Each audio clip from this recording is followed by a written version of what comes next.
Ram sir ఎరుపెక్కాలి bro, mind పోయింది bro. ఇన్నాళ్ళు ఏడున్నారు bro, Prabhas తీసుకురాలేదు. ఇట్లా ఎంత మంది వెయిట్ చేశారు బ్రో. ప్రశాంత్ నీళ్ళు ఈసాడు బ్రో సినిమా. ప్రభాస్ ఈ రూపంలో చూడాలనుకున్నాం, చూసేసాం బ్రో. చాలు అని ఎట్లా అనిపించింది అన్న సినిమా?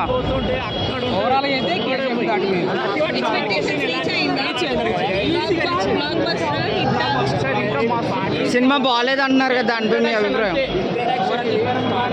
టాక్ వచ్చింది కేజీఎఫ్కి లింక్ అంటున్నారు కదా, నిజమేనా?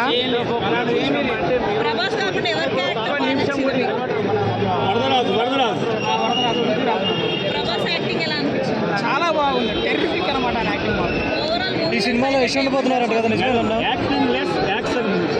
సినిమాలో ఎస్ ఉన్నది అంటున్నారు కదా, నిజమేనా? కేజీఎఫ్ హీరో, కేజీఎఫ్ మన సినిమా చూసుకుంటే కేజీఎఫ్ అంతా లేదు అంటున్నారు, నిజమేనా? ఈ సినిమాలో చాలా బాగుంది. ఓకే అటు పెట్టు.